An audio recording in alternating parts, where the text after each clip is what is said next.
All right. Hello, everybody, NLBP family. Jessie Lucas here. Thank you guys for who are here live, and hi to everyone catching the recording. I have to just put it out there. I'm getting over a cold. This is my stuffy voice, not my best voice. So thanks for putting up with me for that. So I am so excited to share with you some behind the scenes, a little bit of experiential, and a little bit about kind of where the field of embodiment is going. This is heart work for me. This is, like most of us in the healing arts, kind of developed out of my own story, my own experiences, and I've turned it into my professional endeavors. So thank you for listening. I'm excited to share this. I hope that something resonates with you and that it sparks a curiosity of how, in whether it's your own personal life or what you do professionally, what could opening up the world of embodiment, especially in my lens through movement, so embodied movement, what could that do to kind of amplify your life experience, your professional experience? I do have a few slides, so I'm going to pull those up, but I promise this will not be like, boring, just reading from the slides kind of thing. So there's me with my pretty little aerial yoga fabrics. So again, Jessie Lucas, my background is I've been a yoga teacher, I've been a personal trainer, I've been a hands-on body worker. And many years ago, I started realizing that in this whole field of mind, body, health, and wellness, we were looking at things kind of from literally the top down. We always put mind first. Mind, body, and we, mind over matter, and change your mind, change your life. And being in the movement field, I was always very body focused. And so what I'm going to do for you today is kind of explore what happens when you flip that, what happens when you do body mind. So we're going to take a look at that. So my work I call embodied movement. And you might ask, what does that even mean? And there's a lot of ways we could describe that, explore it. There is not one tried and true solo definition. I like to look at this more of an exploration. But one of the ways I like to describe it is connecting your conscious awareness to your body's wisdom. So in this last generation or so in the health and wellness field, we're coming from a generation of specialists. You go to your therapist, you go to your GI doc, you go to your Reiki person, right? It's all of these segmented things. And there's not a whole lot that can help you integrate that can help you connect the dots, that can help you put it together. And I look at movement as life. Your heart beats to pump your blood, your lungs expand and contract, your neurons fire to create your thought impulses, right? All of those things are things in motion.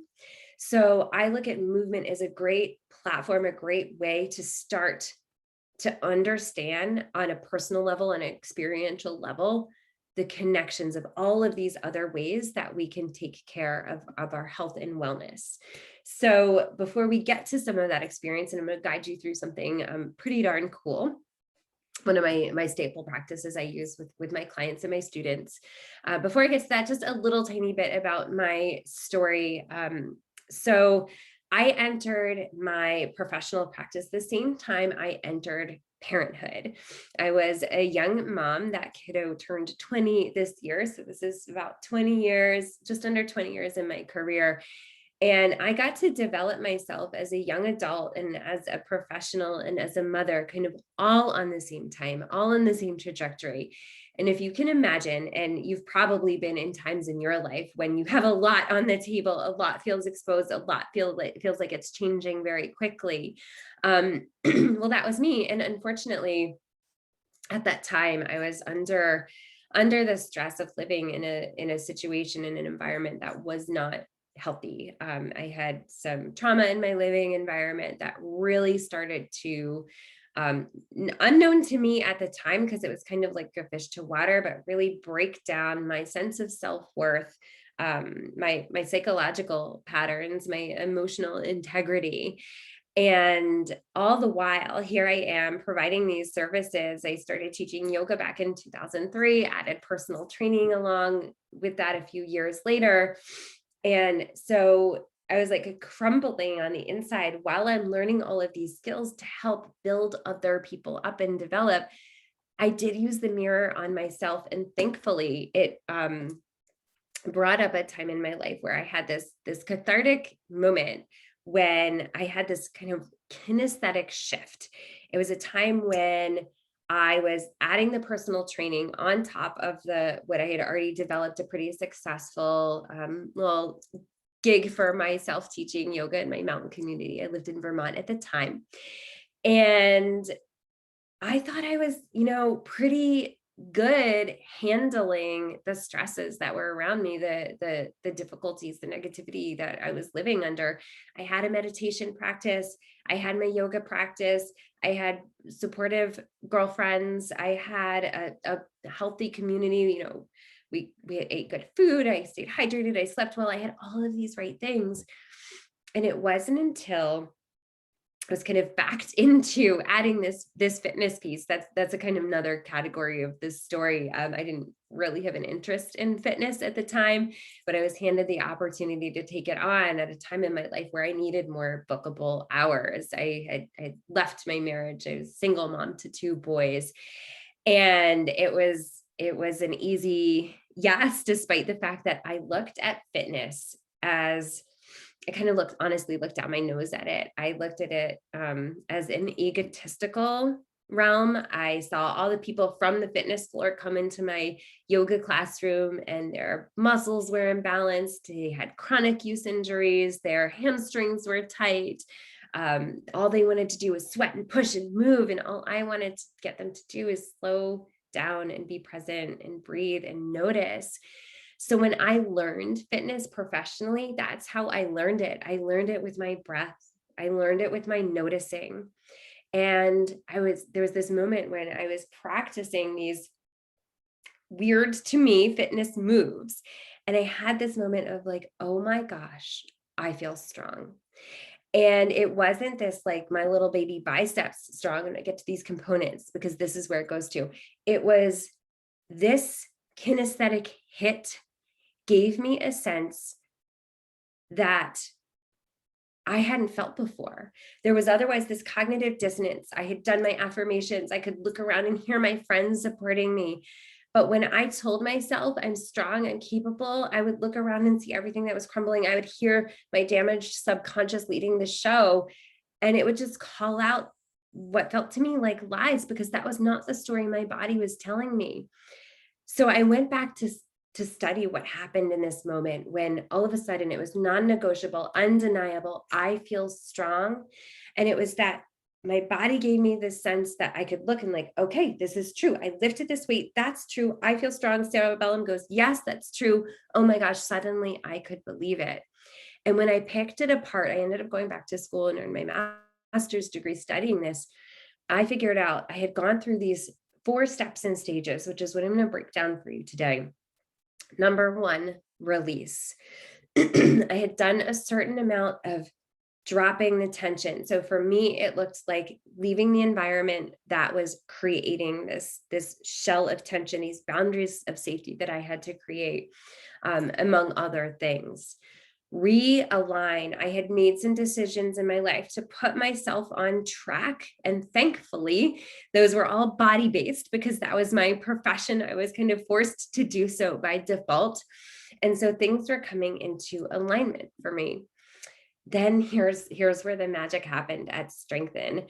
I did something. I made a move that gave me that kinesthetic hit to give me that feeling of strength. And then since then, I have learned this 4th and crucial step of refine, that it cannot end there.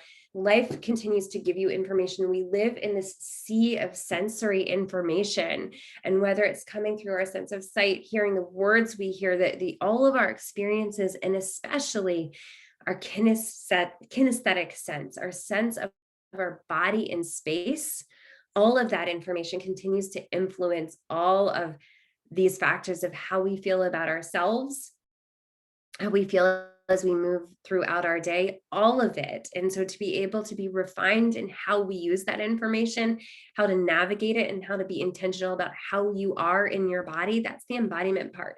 How you are in your body, that is an enormous skill. So here's a few of the key words that we're going to use. Kinesthetic intelligence, I may have said that already. I look at that as just the knowing of your body's information. So kinesthetic, your mechanical sense of self, and intelligence. We all are aware of kind of our mental intelligence, our IQ, right? That's something we've been drilled to improve from a young age. For the past decade, maybe plus, the conversation of emotional intelligence has been a much bigger conversation. We are learning how to learn our emotions. We are learning how our emotions influence things like decision making and relating, and even our physical health, and even our mental intelligence. So if we have mental intelligence and then emotional intelligence, I look at kinesthetic intelligence as that third component to bring it all together, the knowing of your body's sensory information. So that leads into body awareness. That's something that's become kind of almost a watered down term. So what does that even mean when you say, like, listen to your body, be aware of your body? Most people, when I ask them questions, honestly, they're like, I don't even know. I don't even know what I'm feeling. And that's the little experience we're going to do together in just a moment is going to really pop that bubble and highlight that and teach you how to turn on that body awareness and do this next thing, develop your sense of proprioception. So proprioception is really how you develop your kinesthetic intelligence. It is what I call your sixth sense. If you have your sense of sight, your sense of smell, your sense of taste, etc., proprioception is your mechanical sense. So if I'm holding my cup in one hand, no cup in this hand, I can feel there's weight. I can tell there's some grip going on in my forearm muscles versus no weight and no grip going on over here. I can tell my hips are flexed because I'm sitting. I can tell, all of these very fundamental mechanical sense of self. Unfortunately, in our sedentary life and with so much data, so much stimulation, so much input coming in from everywhere, as humans, our sense of proprioception has been dulled. And we're going to learn how to turn that back on, why it's important, and then what you can do with that. One of the things you can do with that is create conscious body practices. This is where my professional stance in the yoga world, the fitness world, the body work world comes in handy, because I've been able to see over the course of almost 2 decades, a lot of unconscious body practices, even in places like the yoga room. So, I see it, this was my initial poo-pooing, if you will, of the gym space, how people would just kind of unconsciously go through the motions. They would push and force and not feel and not breathe. And when I started getting more knowledgeable about how people choose their movement practices, their body practices, and why, and what is their goal, what are their goals, what are the results they're getting, I started to see a lot of misinformation. I started to see, women in midlife who were gaining weight, trying to burn out through cardio, and really they were burning out.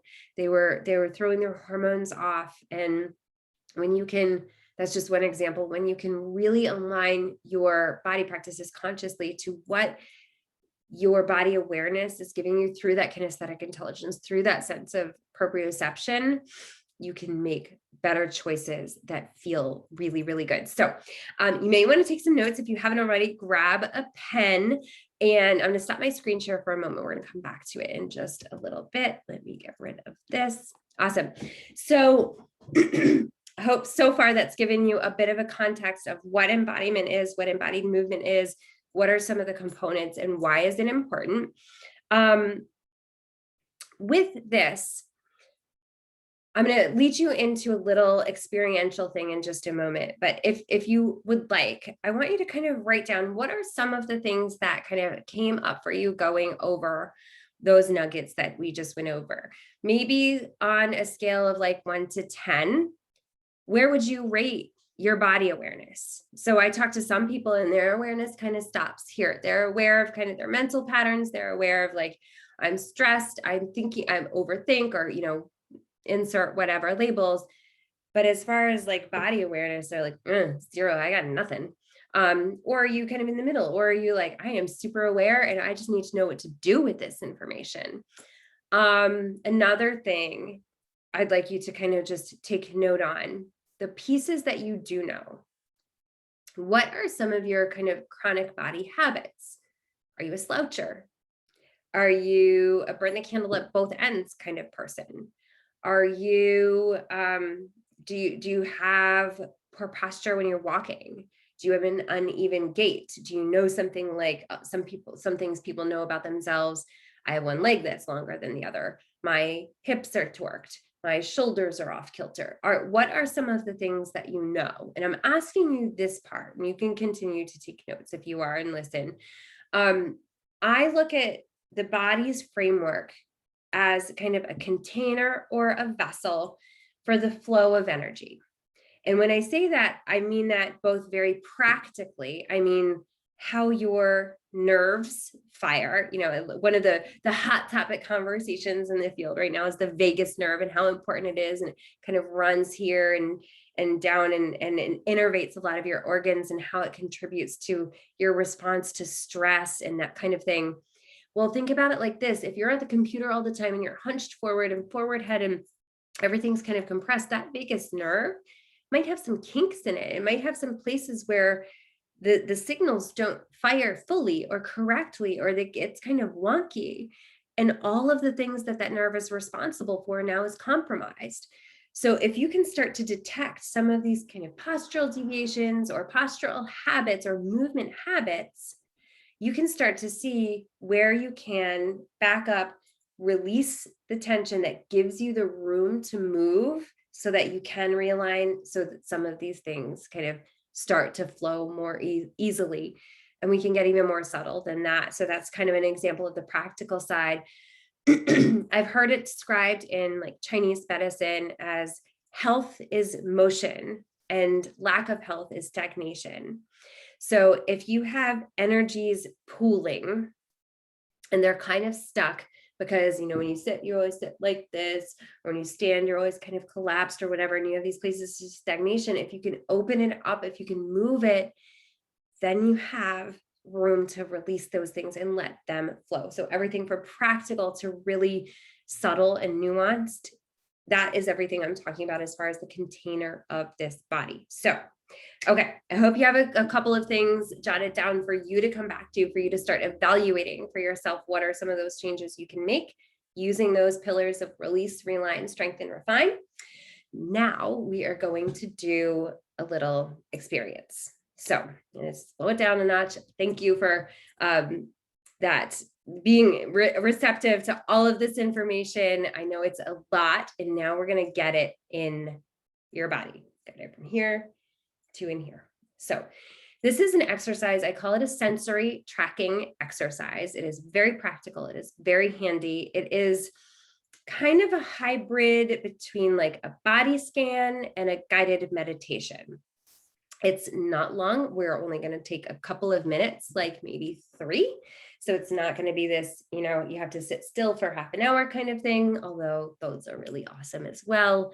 And it's just going to be an opportunity for you to kind of turn the lights on to the field of all of the sensory information available to you from this realm of kinesthetic intelligence, from your body's wisdom, so that you know how to access it, eventually can develop the ability to decode that information once you've accessed it, decode it, and then once you can decode it, know how to respond to it. Because if you have that code from your body, you can say, oh, this is what I need now. These are those conscious body practices to develop now. So if you're willing to play with me on this, all you need to do is, one of my favorite words, chillax. for a second. So you don't have to assume a specific like upright posture. You can kind of just lay back in your chair. If you want to get on the ground where you are, that's fine. My suggestion is not just to not be in a position that requires a lot of like muscle holding. If you are listening to the replay and you're driving or something, pause and do this part later because we need you closing your eyes and tuning in. So I'm going to close my eyes as well so that I can tune in. Like I said, this will just be a few minutes. So if you are willing, either close or soften and just lower your eyes. Closed eyes is kind of turns all of the mental conversation volume up. You can just kind of lower your gaze just so we can start to take all of the visual stimulus. So we're going into our kinesthetic sense of proprioception. We want to kind of minimize the sensory information coming in through our other senses. So just close or lower your eyes. And I would take a few deep breaths just to kind of mark the transition, to kind of call your attention from listening mode, thinking mode, wherever else your brain may be or may have been already today, and just kind of come in. Slowly roll a little bit. And then go ahead and bring your attention to your heart space. Heart center. Around your anatomical heart is fine as well, whatever kind of pulls you in anywhere around your heart. We're going to use this awareness of heart space kind of as a bookend right now to begin this exploration, and then in a few moments to return to anchor in and integrate it. And just notice right here at heart space, just notice if there is anything kind of calling for your attention, any feelings, any thoughts, any information, any like little notifications from your brain reminders, just notice that. I do believe kind of all information, all energy just wants to be met. So just noticing it so that you can come present to this experience right here and right now. And then if you'd like also from this heart space to just take a moment to turn on your attention, turn on your presence, to just activate, if you will, your ability to pay attention to your body. So another deep breath there. And then over the next few breaths, I want you to take your attention from heart space and kind of just out into the landscape of your body. And this is where I kind of relate it to a body scan. Doesn't have to have a particular order, location, just kind of notice on a sensory level what you feel. And when eventually a particular sensation catches your attention, and any body part, any location, just hover your attention there. No judgment, no story. Simply hover your attention there. And I want you to just notice the qualities, the physical qualities of that sensation. If the sensation moves, you can move your attention with it, but stay with it. Your one job right now is just to hover your attention on this particular location of sensation. If a story comes up, just notice that a story comes up. If you try to explain it, justify it, just notice that you're doing that and simply come back to the qualities of sensation. So is there a temperature to this sensation? Is there a texture to the sensation? Is there a weight? Does it feel light? Does it feel heavy in between? Does it feel tingly? Does it feel smooth? It'll take just a few more moments noticing qualities of sensation at this location.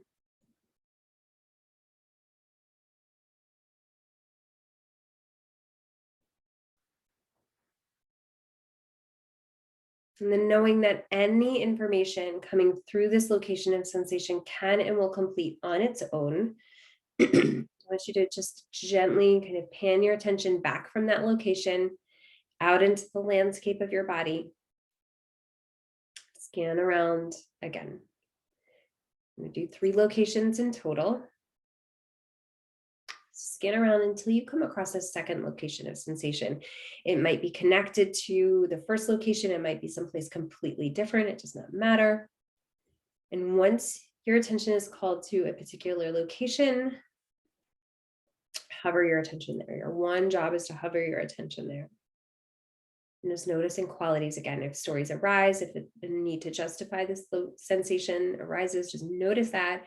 Come back to qualities: lightness, heaviness, movement, stillness, tingliness, smoothness, warmth, cold. The sensation moves, move with it, but hover here just a couple of breaths. Take in just the qualities of sensation.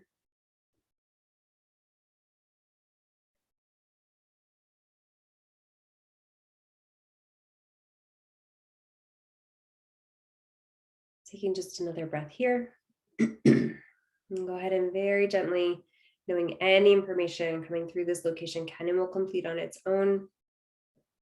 Pan your attention back out. And one more time, kind of scan around until you identify one last, for this exercise, one last location of sensation. When you have it, simply hover your attention there. Just notice qualities of sensation. Again, lightness, heaviness, movement, stillness, tingliness, smoothness, temperature, texture. Stories arise, notice that. Come back to the qualities of sensation and breathe with that.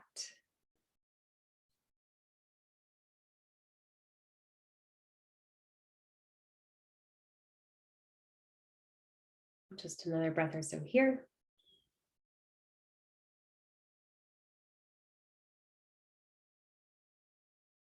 And then once again, knowing any information coming through this location can and will continue on its own. Go ahead and pan your attention back out, gently removing it from that location. And as you do, draw your attention back to heart space, heart center, your heart. And take just a few moments here at your heart, just to anchor this experience in a place of integration.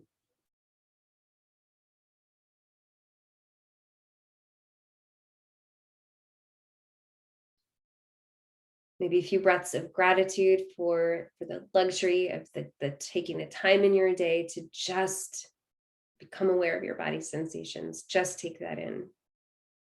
And gratitude for that.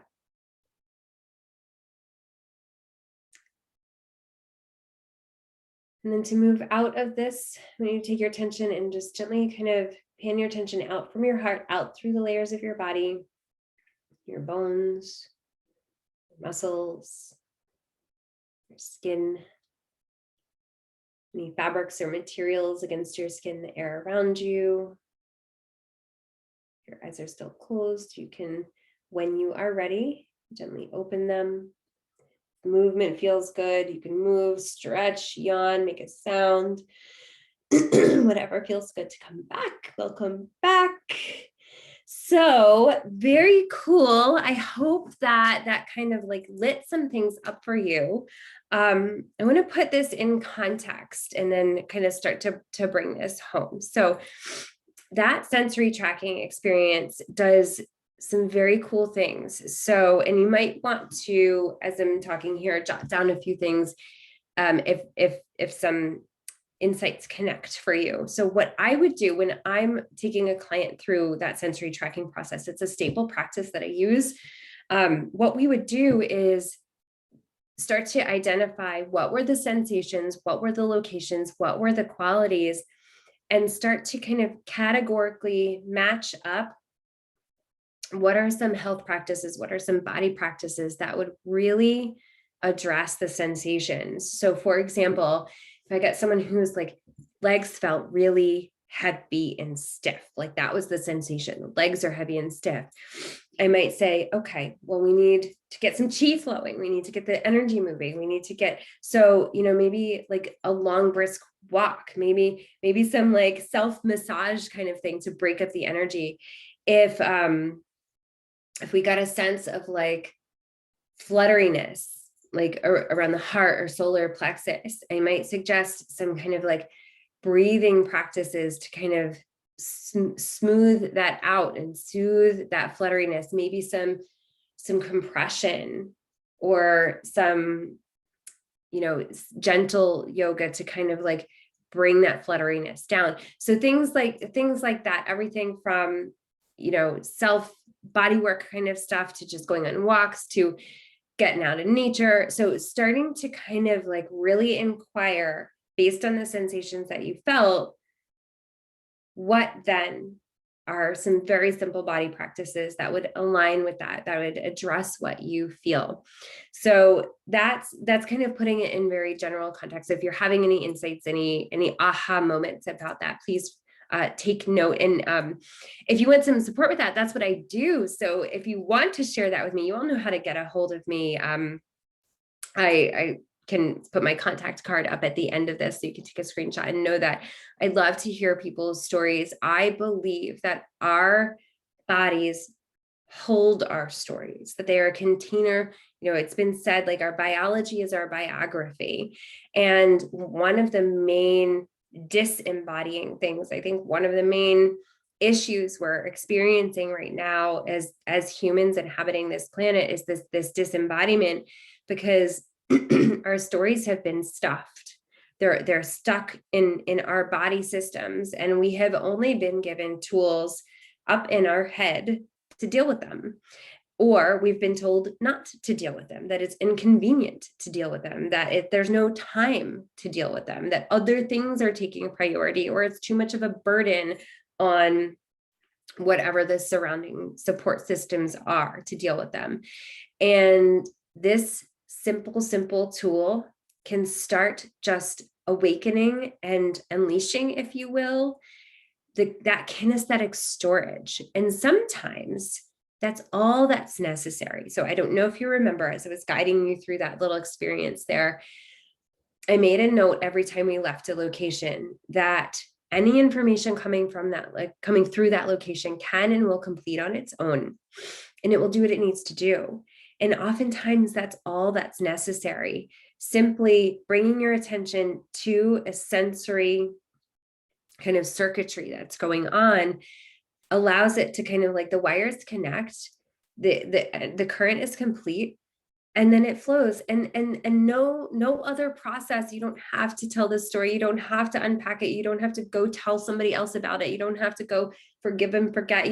All of those things are great too. But if it's simply somatic storage, then that can be enough. And when it's not, the sensory information will continue. And it will continue to provide you with the kind of information you need to address it. And that's where the conscious body practices come into play.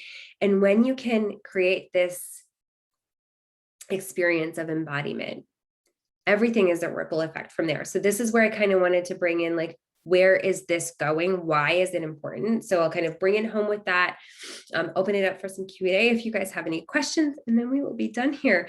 But this is why this embodiment piece is important, because anytime we turn towards a healing art, whether it's in the medical profession, the energy work, body work, the body practices, anytime we do, if it is not honoring, if it does not have the capacity to incorporate this somatic storage, then it's missing a beat.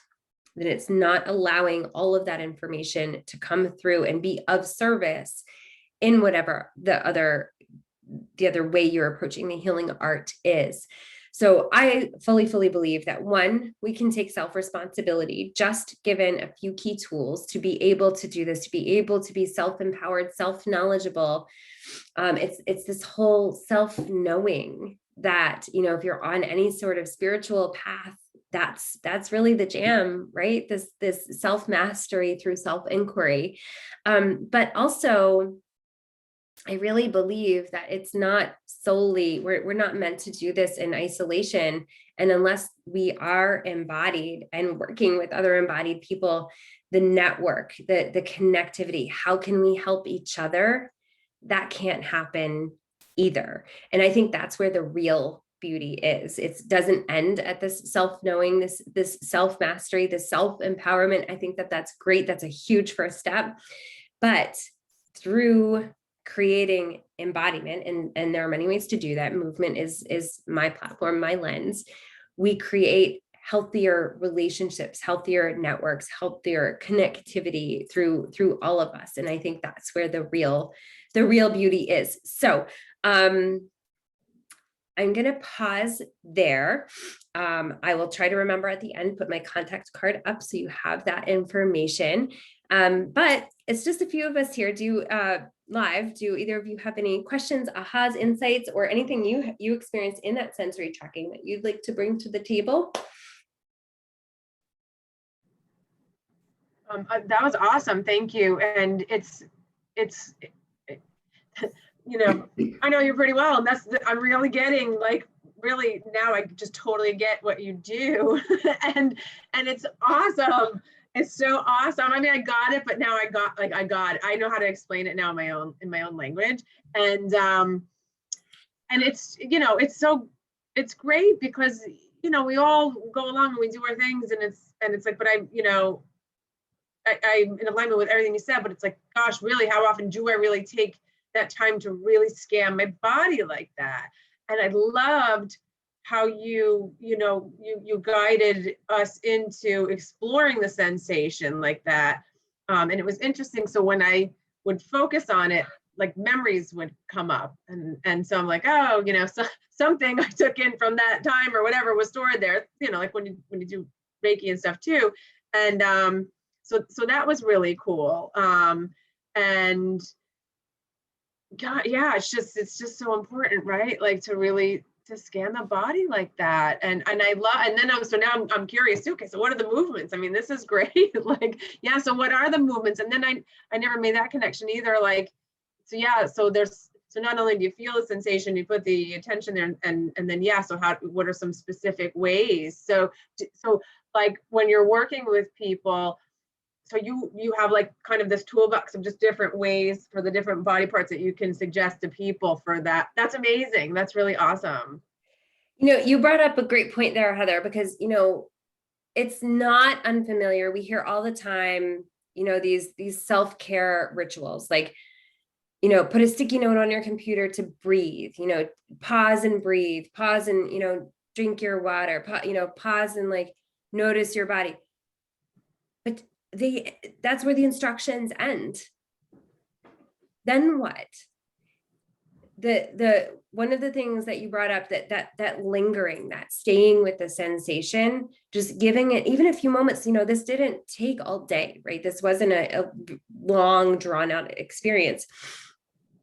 Lingering with that sensation for even just a few moments gives a chance for those little sparkles in our nervous system, or that kinesthetic knowing, to start to light up, to start to awaken, to start to bubble up, if you will, to your conscious awareness. And short of going down a really long sciencey rabbit hole, and you can get that in my course, which is what we do.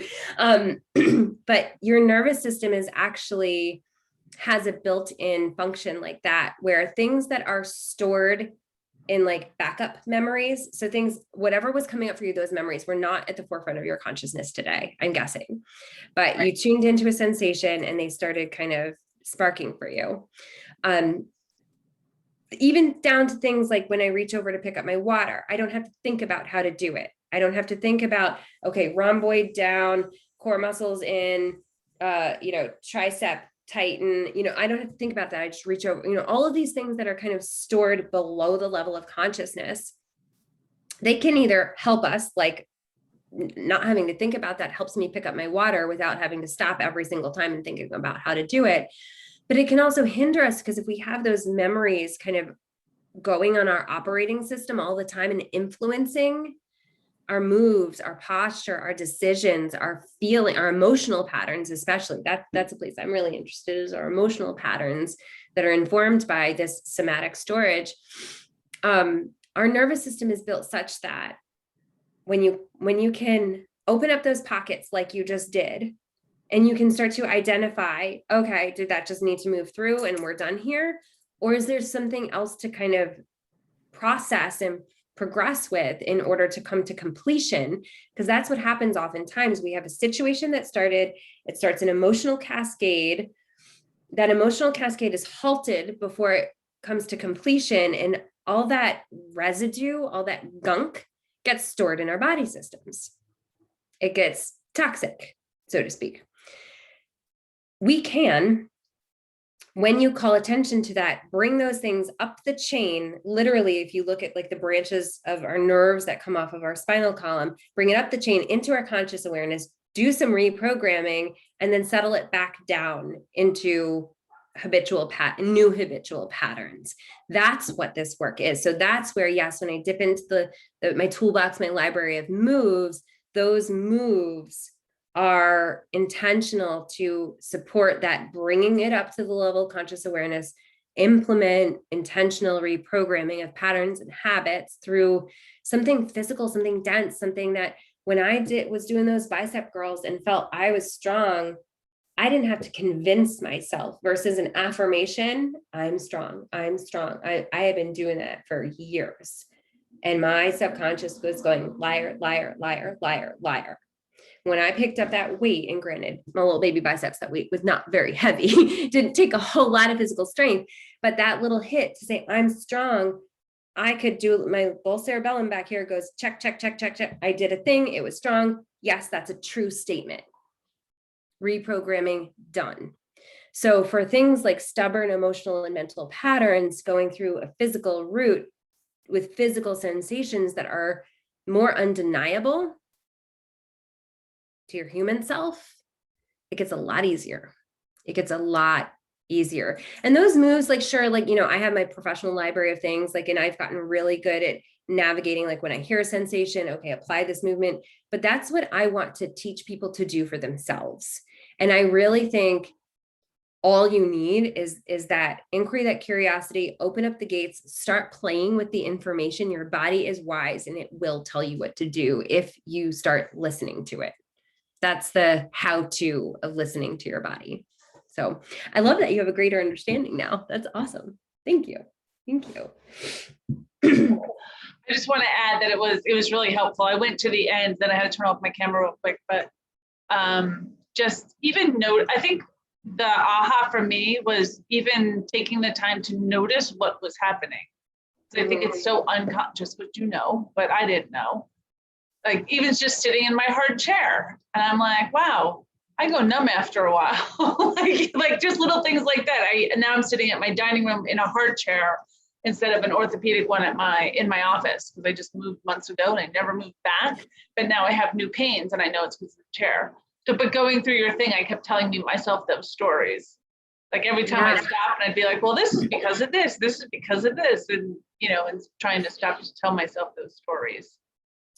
Those are two really relevant things that you just said right there. One being the general habits that we probably know are affecting us. You know, sitting in the hard chair affects you differently than sitting in your orthopedic chair.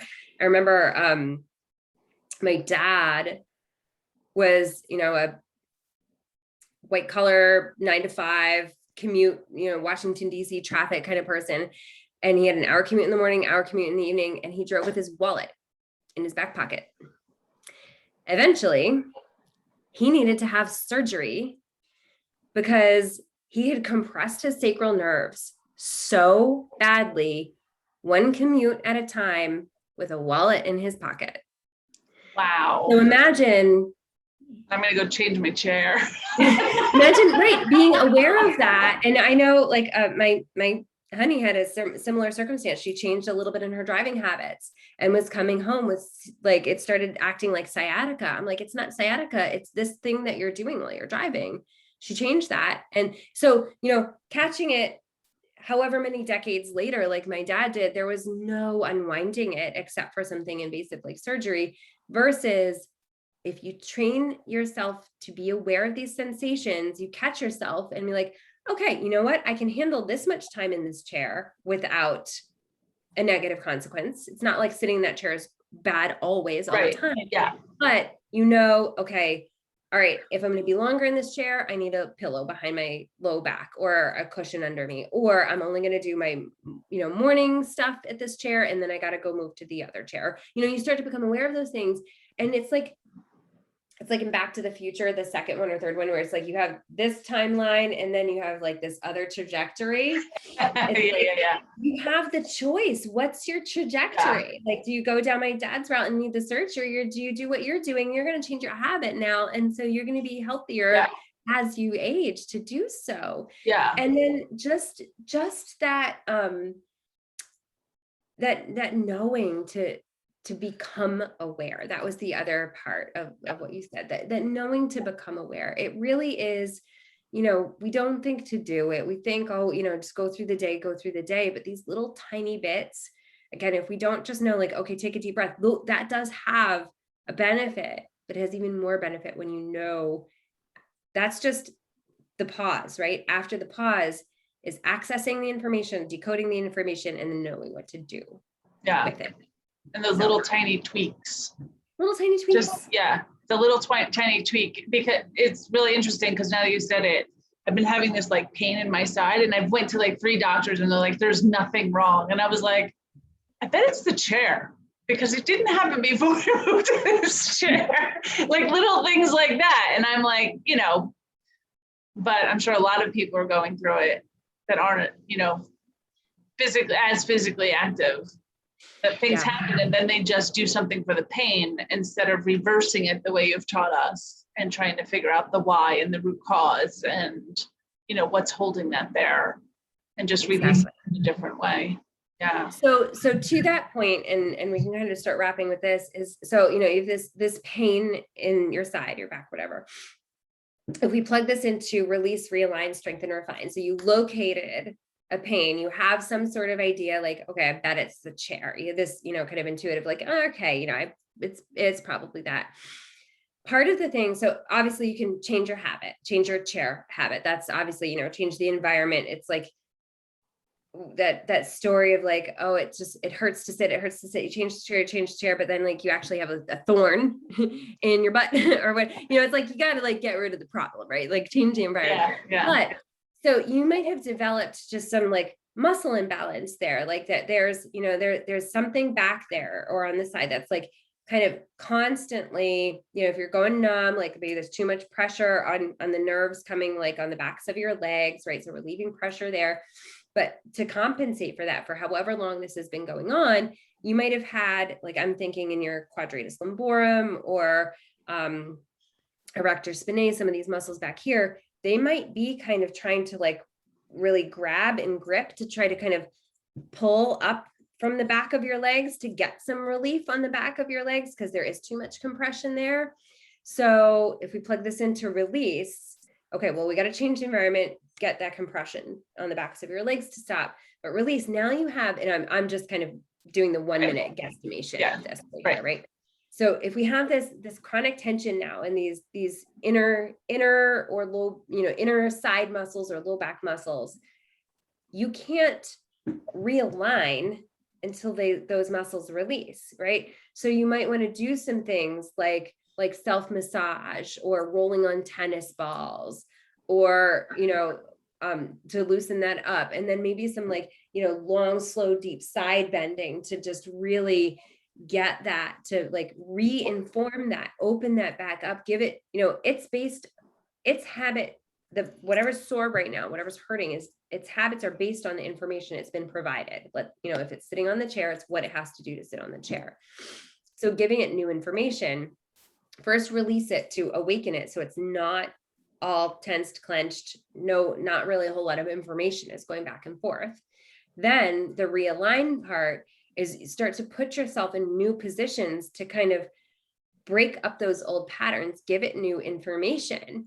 Then here's where the fun part, so that's where the self-massage, the long, slow stretching, that kind of thing, is what's going to support a new posture other than maybe moving your chair, new posture that's going to not allow you to rubber band snap back. So even if you change your chair, those muscles, everything operates on habit. Again, otherwise I'd have to think every time I go pick up my water. those habit patterns are still built into that muscle that's clenched or hurting, right? So you need to build other habits. So I would say do some like maybe Pilates style deep core work so that your core is more supporting your seated position, so that your side and low back muscles, which shouldn't be working and have been overworking because of your chair, stop overworking. But they're not going to stop overworking unless something else is going to support that. You still need the work of holding yourself upright, right? Otherwise you collapse at your seat. Yeah. So train the right muscles to do their job so these other muscles can chill out and relax. And then, so we've gone release, realign, that's strengthen. And now that you've successfully done that, the pain is gone, you feel at ease in your seat now. Refine is just noticing like, okay, like I noticed like if I do, even in my good chair with these good habits, if I spend too long, I got to like get up every hour on the hour if I have a long sitting day and stretch, or, you know, all of those refining things are like, ooh, now my shoulders are a little, you know, you move on to the next thing. So that was a good example for me to kind of just like plug in, you know, Heather, back to your question, like, oh, what are the moves? It's obviously very individual per the specific sensations, but that gave us a good example to put that into play. Awesome. I'm gonna pull up the contact card if I still have that up. I do. Yay me. I didn't close it. So here we are. There is my email. There is my Facebook group, and my website in the reverse order. The website, the Facebook group, and my email. You can feel free to take a screenshot. You can write those down. I would love to see you in the Facebook group. I would love to hear from you in my inbox, and I would love for you to check out the resources on embodiedmovementtraining.com. There are some freebies, there's some interesting tools on there, there's the ways that I work and my story, and if there, you know, I'll take any other last things. Otherwise, thank you so much for allowing me to share all of this with you guys today. Awesome. Thank you so much, Jessie, for sharing all of your wisdom and great knowledge. It was really a fantastic presentation. Amazing. Thank you. I love hearing what you do. Yeah. I think we all got a way greater idea of what you do at a deep level. So I appreciate you doing this. My pleasure. Well, thank you guys for being here live. Anyone who's catching the replay, if you don't mind, shoot me a message and let me know you did watch the replay. I'd love to know what your experience was, or even if you just said like, hey, I watched it, and say, yay, thanks. I would love to thank you for that. And I hope that you can utilize this information and feel embodied. Thank you guys. Thank you. Thanks.